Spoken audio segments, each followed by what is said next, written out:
Telugu cinema ఇండస్ట్రీలో ఇప్పటి వరకు కని విని ఎరుగని రీతిలో మంచి గుర్తింపు సంపాదించుకుంటూ ముందుకు దూసుకెళ్తున్న హీరోలు చాలా మంది ఉన్నారు. కానీ స్టార్ హీరో రేస్లో ఉండి నెంబర్ 1 స్థానాన్ని అందుకున్న పొజిషన్లో ఉన్న హీరోలు మాత్రం చాలా తక్కువ మంది ఉంటారు.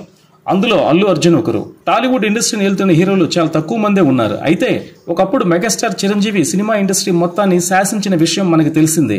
ఇక పాన్ ఇండియా రేంజ్ లో సత్తా చాటుకున్న హీరోలు ఎవరు అనే దాని మీద సరైన క్లారిటీ అయితే రావడం లేదు. అల్లు అర్జున్ పుష్పతో పెను ప్రపంచనాన్ని సృష్టించడానికి రెడీ అవుతున్న విషయం మనకు తెలిసిందే. ఈ సినిమా సూపర్ సక్సెస్ ను సాధించాలంటే అంతకు మించిన భారీ ఎలిమెంట్స్ ఉండాలి.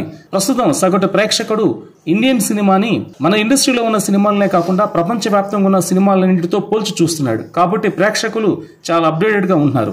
అలాంటి ప్రేక్షకులను మెప్పించాలంటే ఈ సినిమాలో అంతకు మించిన భారీ ఎలిమెంట్స్ తో ప్రేక్షకుడికి హైప్ ఇచ్చే అతన్ని ఒక లెవెల్ కి తీసుకుపోయే రేంజ్ ఉండాలి. అప్పుడే సినిమా సక్సెస్ అవుతుంది. మరి పుష్ప 2 విషయంలో కూడా అదే జరిగితే అప్పుడే ఈ సినిమా సక్సెస్ అవుతుంది. ఇక ఇది ఇలా ఉంటే ఈ సినిమా మీద భారీ అంచనాలను పెంచడానికి సినిమా మేకర్స్ తమిళ సినిమా ఇండస్ట్రీలో స్టార్ హీరో అయిన రజనీకాంత్ సూపర్ హిట్ సాంగ్ అయిన తిల్లానా తిల్లానా అనే ముత్తు సినిమాలోని రజనీ సాంగ్ పుష్పలో అల్లు అర్జున్ తో స్టెప్పులు వేయించబోతున్నట్టుగా తెలుస్తుంది. దీంతో పాటుగా ఈ పాటతో తెలుగు తమిళ ఆడియన్స్ కూడా తనకు బాగా దగ్గరవుతారని అల్లు అర్జున్ ఆలోచిస్తున్నట్టుగా తెలుస్తుంది. మరి ఈ సినిమాలో అల్లు అర్జున్ వేసే స్టెప్పులు ప్రేక్షకులపై ఎంత ఇంపాక్ట్ ని క్రియేట్ చేస్తాయని తెలియాలంటే ఈ సినిమా రిలీజ్ అయ్యేంత వరకు వెయిట్ చేయాల్సిందే.